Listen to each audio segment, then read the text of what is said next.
강사 목사님을 소개하도록 하겠습니다. 이제 오늘부터 5월 마지막 제주, 6월 마지막 제주 외부 강사께서 오실 텐데 많이 사모해 주시고 말씀의 은혜 사모하시길 바랍니다.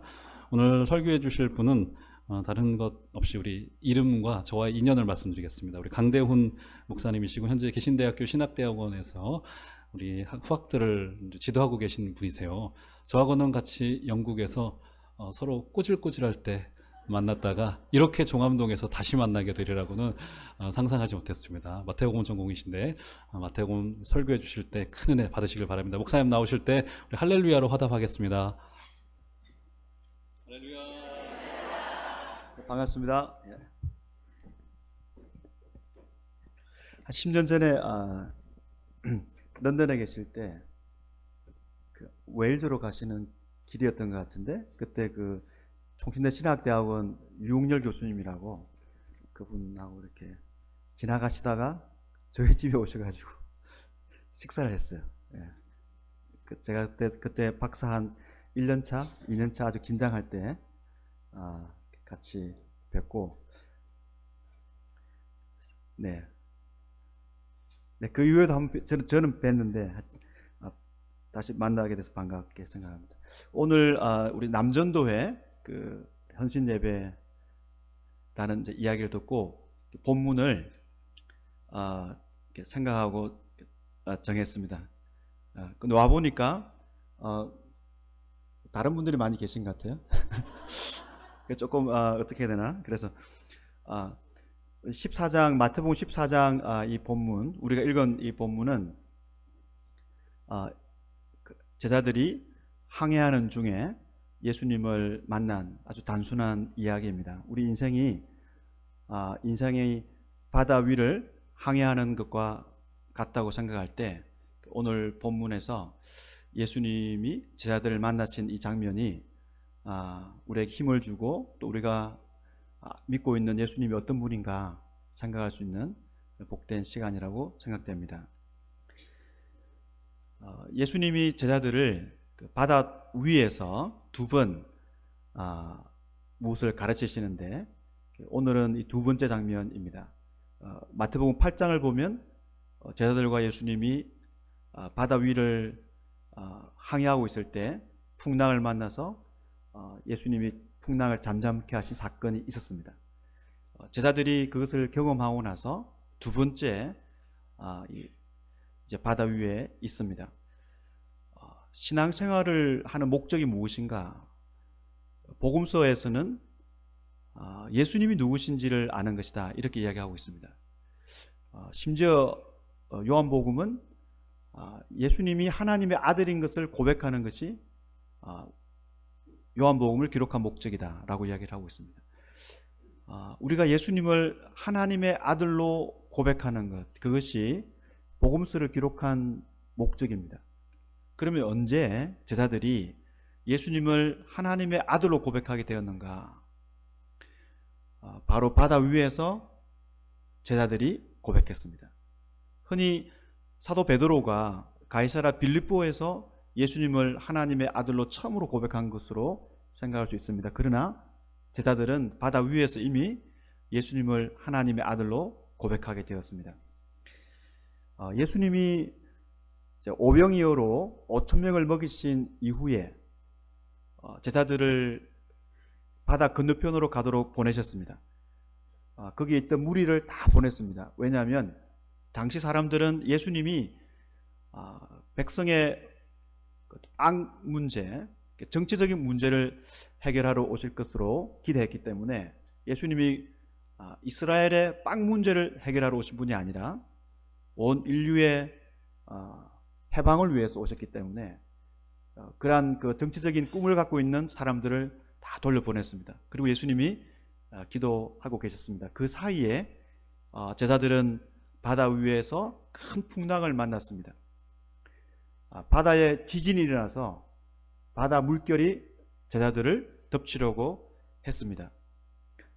우리 8장을 보면 그때는 예수님이 제자들과 함께 배를 타고 있었기 때문에 그나마 예수님에게 그들의 어려움을 호소할 수 있었는데, 지금은 예수님이 안 계시고 제자들끼리만 배를 타고 있기 때문에 두려움이 더 컸습니다. 제자들이 바다에서 파도를, 큰 바람을 만난 이 장면은 유대인들에게는 아주 두려움을 주는 장면입니다. 왜냐하면 유대인들은 바다가 물론 이제 호수죠. 정확하게 말하자면 갈릴리 호수지만 갈릴리 호수가 너무 크기 때문에 흔히 바다라고 불렀습니다. 물고기를 생선을 제공하기도 하지만 이렇게 새벽에 두려움을 주는 이 물은 뭔가 이렇게 악한 무엇이 바다에서 올라온다 이런 생각을 했습니다. 우리나라에도 뭐 물귀신 이런 이야기가 있듯이 유대인들도 하나님을 믿고 있었지만 예적부터 물에는 아주 무서운 존재가 있어서 하나님의 백성을 공격한다 뭐 이런 생각이 있었습니다. 옳지 않은 생각이지만 어쨌든 옳지 않은 생각이 더 깊게 마음에 자리 잡기 때문에 제자들은 더 크게 두려워했습니다. 그래서 요한계시록을 보면 새하늘과 새 땅에는 바다가 없다. 이렇게 어떤 악한 것이 나오는 그런 상징적인 존재가 없다. 이렇게 이야기하는 이유가 있습니다. 근데 제자들이 지금 위기에 처한 이 시간이 밤 사경입니다. 로마 시간대로 보면 그 밤의 마지막 시간대입니다. 그래서 새벽 3시부터 6시까지. 이런 새벽이 두 가지 의미를 가지고 있습니다. 하나는 굉장히 어두운 시간입니다. 그러나 조금 지나면 새벽이 밝아오는 시간입니다. 제자들이 지금 바다 위에서 위기에 처한 이 시간이 사실 이스라엘 백성들이 출애굽을 할 때 가장 두려워했던 시간입니다. 출애굽기 14장 24절에 보면 새벽에 여호와께서 애굽 군대를 어지럽게 하셨다라고 하고 있습니다. 이 순간이 하나님께서 두려워하고 있는 이스라엘 백성들을 위해서 모세를 통해 바다를 여셨고 그 바다를 하나님이 여셨을 때 이스라엘 백성들이 건너가고 있는데 애국 군대가 쳐들어와 가지고 아주 추적을 하고 있을 때 하나님께서 자기 백성을 위해서 애국 군대를 이렇게 무너뜨리실 때 그때 장면입니다. 언제냐면 새벽이라고 되어 있는데 그 밤의 끝 시간을 말합니다. 밤의 끝 시간. 그러니까 밤 사경입니다. 밤 사경은 이스라엘 민족에게는 가장 두려운 시간이면서 하나님이 그들을 구원하기 위해서 개입하신 시간입니다. 출애굽기 14장을 보면 이스라엘 백성들의 반응이 뭐냐면 이스라엘 자손이 심히 두려워하여 여호와께 부르짖어 굉장히 두려워했습니다. 그리고 모세가 말하기를 너희는 두려워하지 말고 가만히 있어서 여호와께서 오늘 너희를 위하여 행하시는 구원을 보라. 바다를 앞에 두고 이스라엘 백성들이 굉장히 두려워하면서 떨고 있을 때 여호와께서 계시니까 너희를 구원하니까 두려워하지 말라. 모세가 이야기를 했습니다. 실제로 밤 사경에 하나님께서 이스라엘 백성들을 구원하기 위해서 개입하셨다. 밤 사경은 우리 인생에 있어서도 가장 어두운 때, 마치 제 아들 입장에서 보면 하나님이 눈에 보이지 않는, 그러니까 예수님이 눈에 보이지 않는 우리 홀로 바다 위에 떠 있는 시간, 앞이 보이지 않는, 당장 눈앞에 빛 하나 보이지 않는 우리 인생의 시간대, 밤 사경, 밤의 끝자락입니다. 그러나 우리 인생을 돌아보면 또 앞으로 펼쳐질 것처럼 하나님은 우리 눈에 하나님이 보이지 않는 그 시간대에 하나님이 개입하시는 것을 우리가 알고 있습니다. 오늘 이스라엘 역사 속에서 하나님이 그렇게 하셨던 것처럼 예수님은 바다 위에서 밤 사경에 두려워 떨고 있는 제자들에게 나타나실 것입니다. 예수님이 바로 이 시간에 옛날에 구약에 하나님이 이스라엘 백성들을 위해서 오셨듯이 바다 위를 걸어서 오십니다. 바다 위를 걸어서 오신다. 유대인들 입장에서는 바다가 무서운 어떤 세력이 올라오기 때문에 바다를 제압할 수 있는 분은 하나님 뿐이었습니다. 그래서 하나님은 바다를 제압하시는 분, 하나님은 물을 밟으시는 분, 물을 잠잠케 하시는 분. 이게 이스라엘의 신앙이었습니다. 우리 8장을 보면 예수님께서 바다를 잠잠케 하셨을 때 제자들이 그런 말을 했습니다. 이 사람이 누구인데 파도와 바다가 잠잠게 되는가? 하나님 외에는 할 수 없는 행동을 지금 이분이 하고 있는데 우리가 이때까지 이분이 이 정도로 하나님의 권능을 갖고 있는 줄 몰랐다라는 것이죠. 지금 예수님께서 바다 위를 걸어서 오십니다. 욥기 9장 8절 보면 하나님이 바다 위를 걸어서 오신다. 더 정확하게 말하자면 바다의 등을 밟으셨다라고 되어 있습니다. 마치 바다의 파도가 이렇게 괴물의 이 등처럼 이렇게 우리가 생각할 수 있는데 그 등을 밟고 하나님께서 자기 백성을 구원하러 오시는 장면처럼 예수님께서 바다를 밟고 지금 제자들에게 오십니다. 그러면서 제자들이 유령이 아닌가라고 했을 때 예수님이 하신 말씀이 안심하라. 그러면서 나다. 나니 두려워하지 말라. 여기서 나다라고 하십니다. 예수님이 자기를 나다. 그리고 두려워하지 말라. 바다를 밟고 오시는 예수님께서 나다. 두려워하지 말라. 우리 이제 한국 사람들에게는 이게 뭐 크게 안다고 할 수 있습니다. 그러나 구약 성경을 잘 알고 있고 이 갈릴리 바다에 살고 있는 사람들, 이스라엘 역사를 많이 들었던 유대인들에게는 예수님이 나다, 두려워하지 말라 이 소리를 들으면 영적으로 깨어있는 사람이라면 이 소리는 하나님의 말씀인 것을 알아차릴 수가 있습니다. 나다라는 것, 우리 요한복음을 보면은 7번에 나다가 나옵니다. 나다. 나는 양의 문이다. 나는 길이다. 이런 식으로 여기서 나다가 영어로는 I am이죠. 나다. 나는 뭐뭐이다. 이것이 하나님의 이름입니다. 하나님의 이름. 출애굽기 3장 14절을 보면 하나님께서 모세에게 나타나셨습니다. 모세가 당신 이름이 무엇입니까? 하나님이 나는 나다. 그래서 이름이 없단 말인가? 그게 아니고 하나님이 어떤 분인 것을 그 이름을 통해서 알려주신 것입니다. 하나님은 누구냐면 나다. 이게 무슨 수수께끼 같은 말씀인가? 하나님은 자기 백성과 함께 있는 분. 그러니까 나는 예수님이 제자들을 보낼 때도 나는 너희와 항상 있다. 나다. 할 때 같은 표현입니다. 바로 하나님이 모세에게 말씀하신 그 하나님의 속성은 모세와 함께 있는 분. 그러면서 3장 출애굽기 3장 15절을 보면 하나님께서 자기를 소개할 때 말씀하시기를 나는 아브라함과 이삭과 야곱의 하나님이다. 하나님이 자기를 나다라고 하실 때는 역사가 담겨져 있는 것입니다.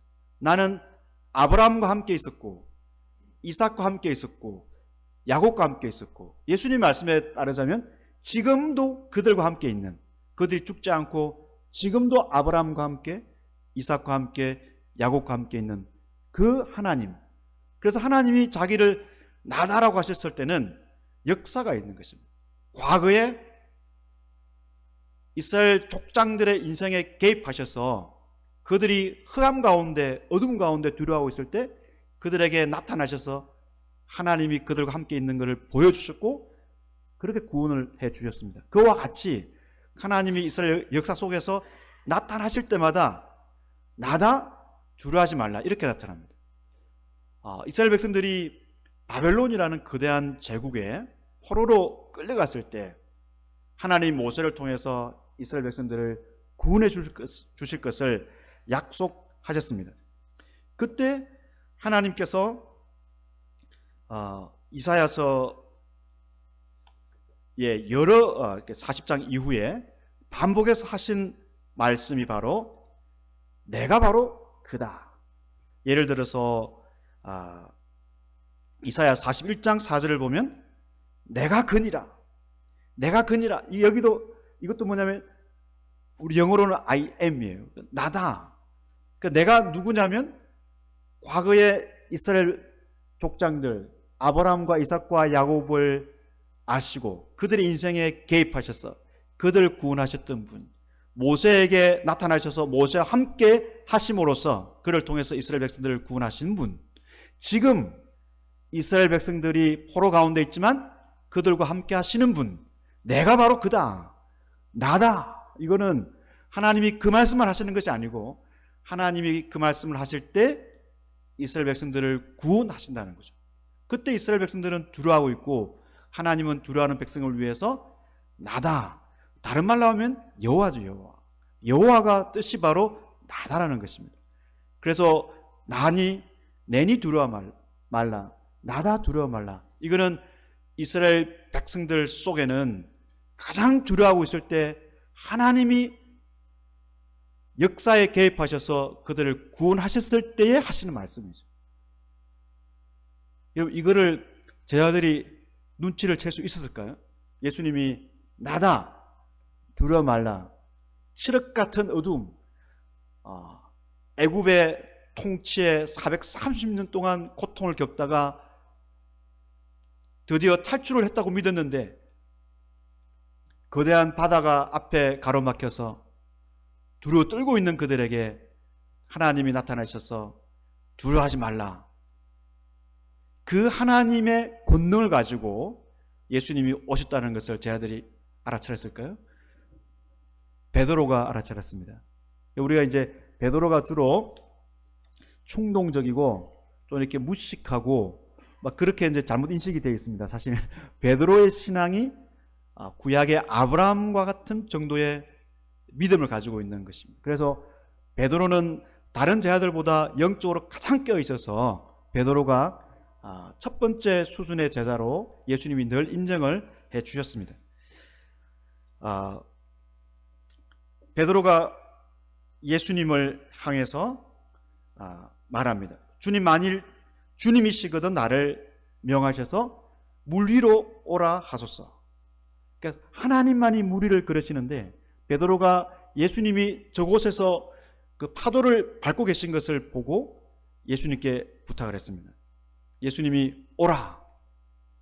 그때 베드로가 이 명령을 듣고 물 위를 걷게 되었습니다.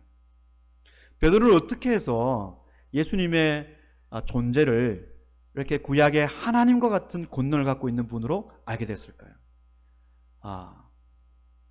이거는 한순간에 생긴 것이 아니라 이미 바다 위에서 그들이 두려워하고 있을 때 예수님을 깨웠을 때 베드로가 경험을 했습니다. 그들이 예수님을 깨웠을 때 그 전에는 예수님이 그 정도의 권능을 갖고 계신 분인 걸 몰랐습니다.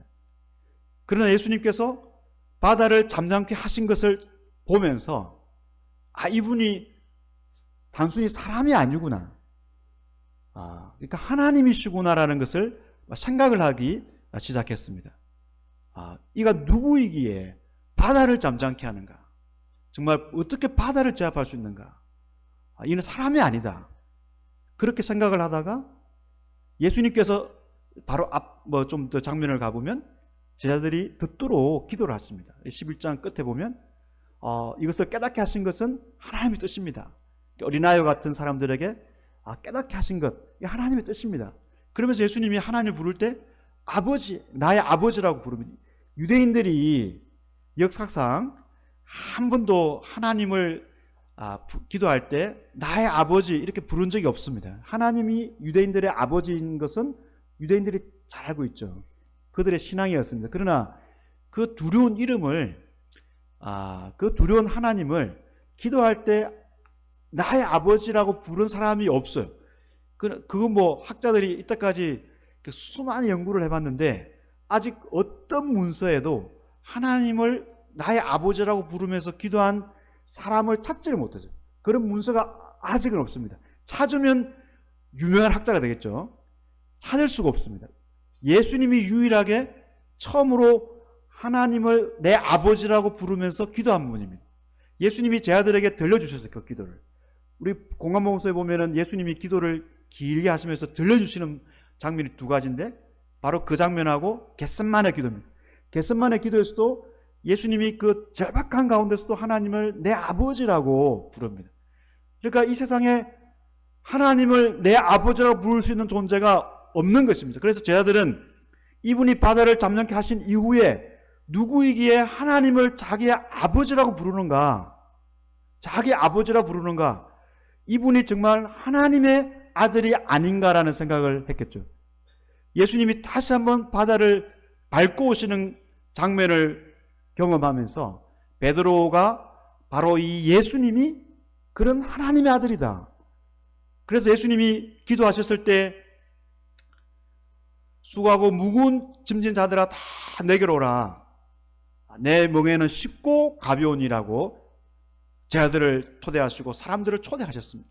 예수님이 내 아버지라고 기도하시고 나서 사람들을 초대하셨습니다. 그때 수고하고 무거운 짐진 자들아 다 오라. 내게 오라. 그러면서 하신 말씀이 내 멍에는 쉽고 가볍다. 여러분 예수님의 멍에가 쉽지는 않죠. 여기 쉽다는 단어가 아주 인자하다, 불쌍하다, 우리 인생에 딱 맞다라는 그런 뜻입니다. 예수님이 우리에게 주시는 인생의 그 방향은, 부르심은 우리 인생에 정말 적합한, 우리에게 꼭 맞는 그런 인생의 길입니다. 우리가 생각할 때는 예수님이 우리를 부르셨을 때 우리가 예수님을 따르지만 우리 인생에 너무 힘이 지치고 힘들고 피곤하고 막 그렇게 생각할 수 있지만 예수님은 우리에게 꼭 맞는, 그러니까 이 소에게 멍에를 씌울 때 그 좋은 주인은 소의 그 목에 딱 맞게 이렇게 맞는 멍에를 씌웁니다. 그와 같이 하나님은 우리 인생에 꼭 맞는 멍에를 주신다. 그래서 그 나의 멍에는 쉽고라고 했을 때 쉽다라는 것이 다른 이제 우리 뭐 신약 번역에는 다른 본문에는 긍휼로 번역을 하고 있습니다. 베드로 전서 2장 3절에는 이런 말씀이 있습니다. 너희가 주의 인자하심을 맛보았으면, 그 인자하심, 이것이 바로 나의 멍에는 쉽고라고 했을 때 쉽고하고 똑같은 단어입니다.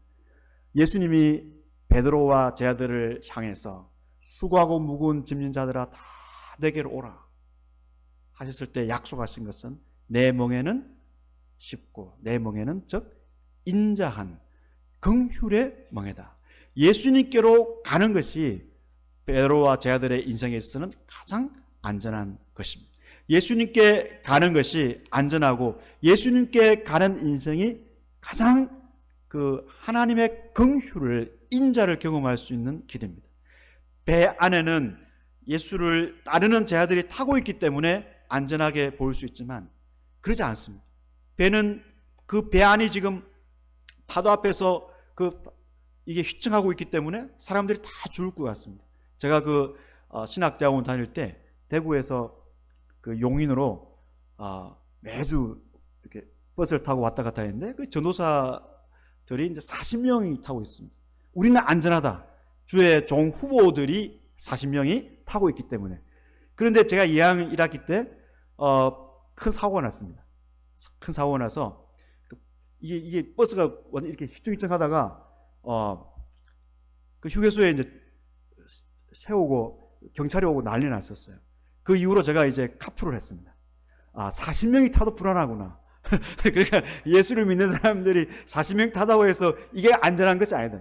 그러니까 뭐가 안전하냐? 예수님이 계신 곳이 안전한 곳이고 예수님께 가는 것이 안전하고 그곳이 우리에게 인자하심, 우리에게 딱 맞는, 우리에게 그 어떤 쉼을 주는 그런 곳이다.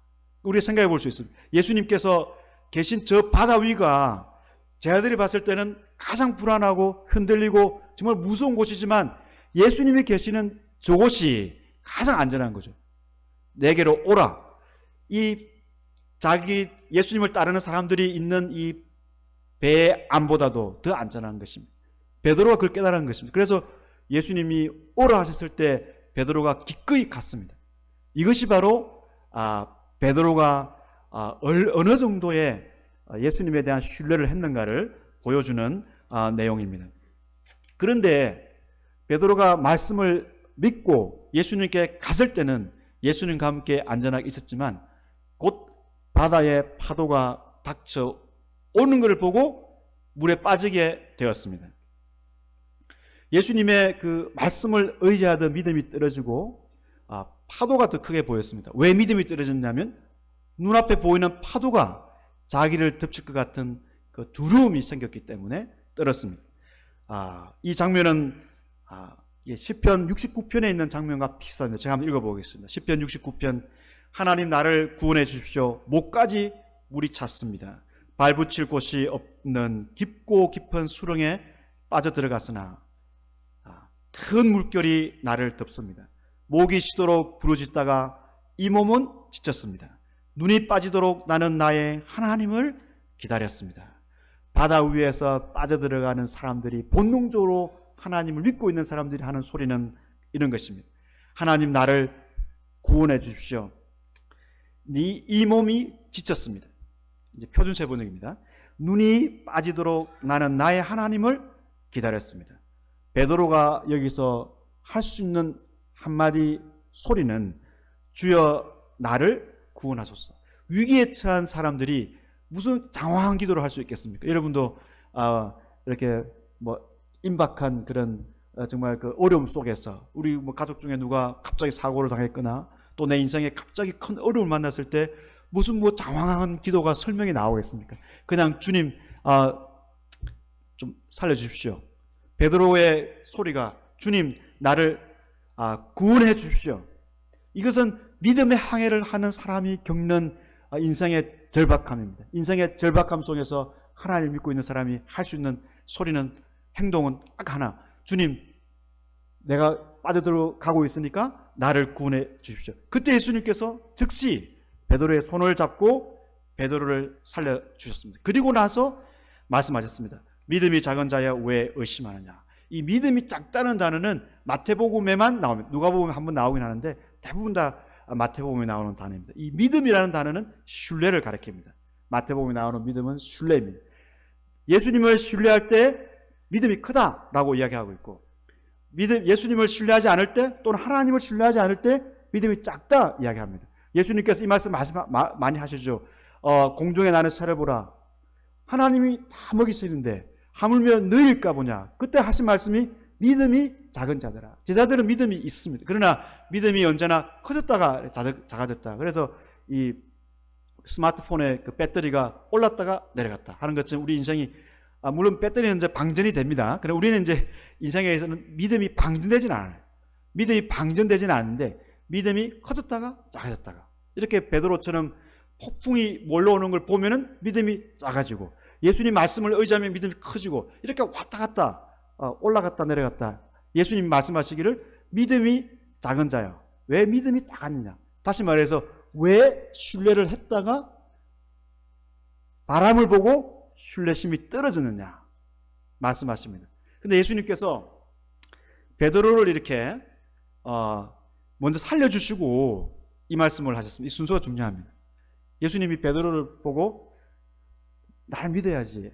믿음이 이렇게 배터리의 그 충전 그게 올라올 때까지 기다렸다가 이 정도 한 안테나에 한 5번 정도 되면은 이제는 살려줘도 되겠다.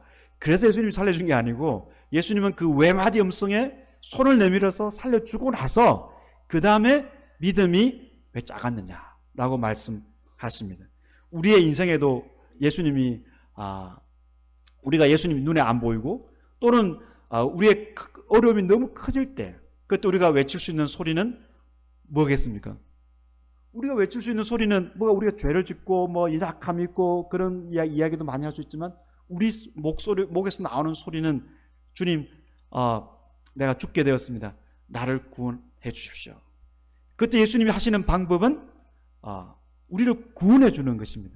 예수님이 우리의 믿음이 커질 때까지 계속 기다렸다가 믿음이 어느 정도 성장한 다음에 우리를 구원하시는 것이 아니고 예수님은 절박한 가운데 외치는 사람의 소리를 외면치 않고 듣고 즉시 손을 내밀어서 살려주십니다. 그러면서 믿음이 더 큰 믿음을 가진 사람이 되기를 원하십니다. 여기서 제자들에게 예수님 요구하시는, 베드로에게 요구하시는 믿음은 예수님이 누군지를 아는 것입니다. 그래서 우리 8장에도 폭풍을 만났을 때도 그가 누구이기에 바다와 바람을 잠잠케 하는가. 여기도 마찬가지입니다. 제자들은 예수님을 따르고 있지만 아직도 예수님이 어느 정도의 권세를 갖고 있는지 정확히 알지 못합니다. 예수님이 말씀하시는 것은 내가 바로 구약에서 자기 백성을 구원할 때 나타나셨던 그 하나님의 권능을 갖고 그 하나님의 능력을 갖고 너희를 구원하러 왔다. 이 예수님이 누군지를 아는 것이 바로 믿음이 큰 것입니다. 예수님이 누군지를 알 때 예수님을 의존할 수 있습니다. 파도를 잠잠케 하신 우리 8장을 보면 흔히 예수님이 자고 있으니까 왜 예수님을 안 깨웠냐. 그러니까 예수님처럼 하나님을 믿고 있는 예수님을 배우자. 그렇게 생각할 수 있지만 사실 그 본문에서도 강조점은 제자들은 예수님과 함께 있으면서도 예수님이 바다를 잠잠케 하실 수 있는 분인 걸 몰랐습니다. 예수님이 그 정도의 능력이 있는 걸 몰랐습니다. 이것이 믿음이 작은 상태입니다. 우리가 예수님을 믿고 찬양하고 예수님을 향해서 기도하고 노래하지만 정말 절박한 상황이 있을 때 예수님이 우리의 인생에 개입해서 우리 인생을 해결할 수 있는 유일한 분이라는 것을 우리가 믿지 못할 때가 있고 그분이 그러한 정말 우리에게 인자하시고 우리에게 있는 어려움을 해결할 수 있다는 것을 망각할 때가 많이 있습니다. 우리의 평생에 우리에게 주어진 복이라고 할 수도 있고 우리의 운명은 예수님이 누군지를 배우고 이 예수님과 함께 교제하다가 죽어서 예수님과 함께 교제하는 것입니다. 이 예수님이 우리 인생에 개입하셔서 구원할 수 있는 유일한 하나님이시다. 이 하나님을 우리가 만나고 하나님의 인자하심, 오라 내 목에는 쉽다 말씀하셨을 때는 이 예수님의 인자하심을 경험하다가 우리가 절박한 상황에 있을 때도 우리 인생을 구원하시는 분, 우리 인생을 보고 계신 분, 밤 사경과 같이 칠흑 같은 어둠 속에서 우리 인생에 개입하시는 이 예수님을 의지하면서 그 인자하심을 경험하고 더 자주 경험하고 더 깊이 경험하다가 우리가 죽어서 예수님을 만나서 그 예수님을 직접 보는 것, 거기서 감격하는 것, 그게 우리의 인생입니다. 예수님이 베드로를 건지셔서 배 위에 오르셨을 때 이제 드디어 바다가 잠잠하게 되었고 제자들은 예수님을 향해서 참으로 당신은 하나님의 아들입니다 고백했습니다. 첫 번째 신앙 고백입니다. 첫 번째 신앙 고백. 기독교 공동체가 고백한 첫 번째 장면이 바로 바다 위에서 일어났습니다. 성경 공부를 하다가 회당에서 하나님의 말씀을 공부하다가 예수님을 고백한 것이 아니고 지금 바다 위에서 하나님이 계시지 않고 예수님이 보이지 않는 것 같은 그 현장에서 예수님을 하나님의 아들로 고백했습니다. 우리가 예수님을 어디서 어떻게 만날 수 있는가? 우리가 예배 중에 예수님을 만나고 고백할 수도 있습니다. 우리가 성경 공부하는 중에 하나님의 아들로 고백할 수도 있습니다. 그러나 우리의 더 많은 시간을 보면 우리가 이 세상에서 보냅니다. 바다와 같은 정말 항해하는 인생 속에 대부분의 시간은 우리 예배당 밖에서 보내고 성경 공부하는 공간 밖에서 보내고 있습니다. 그 항해 길에는 우리가 예상하지 못한 엄청난 일들이 닥칩니다. 그때 우리는 홀로 있는 것이 아니고 이 문제를 해결하시는 예수님이 내가 믿고 있는 주님이시다. 그래서 예수님을 부르고 예수님은 반드시 응답하신다는 거죠. 예수님은 우리가 원하는 대로 응답을 하지 않을지라도 반드시 응답하신다는 거죠. 그때 우리가 예수님을 하나님의 아들로 고백하는 것입니다. 우리 인생의 가장 어두운 시간대, 밤 사경, 출애굽기로 이야기하자면 새벽, 더 구체적으로 말하자면 밤의 끝자락에 하나님이 애굽을 혼돈케 하시고 자기 백성을 구원하셨듯이 우리 인생의 가장 어두운 그 밤 사경에 하나님이 우리에게 오십니다. 예수의 이름으로 우리에게 오셔서 우리를 구원해 주십니다. 우리의 일상생활 속에서 정말 예수님이 좋으시다. 베드로에게 말씀하신 예수님은, 오라 제자들에게 말씀하신 예수님은, 수고하고 무거운 짐진 자들아 다 내게로 오라. 내가 너희를 쉬게 하리라. 내 멍에는 쉽고, 즉 내 멍에는 인자한 멍에다. 예수님께 오는 자는 누구든지 베드로가 경험했던 예수님의 좋으심을 경험할 수가 있습니다. 사랑하는 우리 종암제일교회 교회 여러분, 우리의 인생이, 저와 여러분의 인생이 한 살 때는 시속 1km, 그 다음에 10살 때는 시속 10km, 20살 때는 시속 20km, 50대는 시속 50km, 70대는 시속 70km를 향해서 어디로 갑니까? 죽음을 향해 갑니다. 죽음을 향해. 저희 이제 숙부님이 부산에 계시다가 서울에 큰 병원에 올라오자마자 지난주에 이렇게 의식이 없어졌습니다. 그래서 제가 이제 가보니까 의식이 없어요. 그래서 제가 할 수 있는 거는 제가 혼자 그냥 이야기하다가 이렇게 복음 전하고 안수기도 하고 오고, 또 어제도 가서 또 복음 전하고 안수기도 하고 오고, 그걸 보면서 너무 이렇게 죽음이 갑자기 다가오고, 그걸 봤습니다. 인생이 그렇게 이렇게 항해하는 것처럼, 운전하는 것처럼 쏜살같이 지나갑니다. 그 우리 저기 삼촌의 인생을 보면 그 엄청난 정말 그 힘든 인생을, 초등학교 제대로 겨우 졸업하고 정말 힘든 인생을 살았는데, 좀 이렇게 좀 조금 편하게 시간을 보내야 되는데 이 시간에 이렇게 운명하시는 그런 절박한 상황이 생겼습니다. 우리 인생이 정말 많은 일들이 있는 것 같지만 되돌아보면은 잘 아시겠죠. 정말 힘든 일이 많았다. 뭐 구체적으로 세고 수는 없지만 힘든 일이 많았다. 이렇게 그냥 평가할 수 있습니다. 그 수많은 사건 속에서, 수많은 여정 속에서 우리가 예수님을 만날 수가 있습니다. 슬픈 일이 더 많고 인생에는 고통스러운 일이 더 많지만, 그러나 그 고통과 어두움은, 그게 고통과 어둠으로 끝나는 것이 아니고 그 속에 우리 인생을 참으로 복되게 하시는, 개입하시는 하나님이 우리 곁에 있다는 거죠. 우리가 예수님을 부르고 있습니다. 우리가 늘 예수님 주님이라고 외치고 있습니다. 그 예수님은 어디에 계십니까? 우리가 밤 사경에 홀로 바다 위를 이렇게 항해하는 것처럼, 또 우리 가족만 항해하는 것처럼 보이는 절박한 상황에 하나님은 어디 계십니까? 베드로가 예수님을 잠시 믿었지만 다시 바다에 빠지면서 마치 그 시편 기자가 이야기했던 것처럼 목이 쉬도록 하나님 부르짖는 그 절박한 상황에 예수님은 어디 계시는가? 예수님 바로 내 앞에 있는 거죠. 예수님은. 그래서 예수님께서 나를 구원하기 위해서 내 앞에 있는데, 왜 예수님이 그러한 고난 속에, 우리의 고통 속에 내 앞에 계시는가? 예수님을 만날 수 있도록 내 앞에 계십니다. 우리의 그 빠른 인생 가운데서, 또 앞으로 펼쳐지는 그 쏜살 같은 인생 가운데서 우리가 나를 구원하기 위해 내 앞에 계시는 예수님을 만나서 새로운 마음으로, 예수님은 정말 하나님의 아들이십니다, 이 고백이 드러날 수 있기를 바랍니다.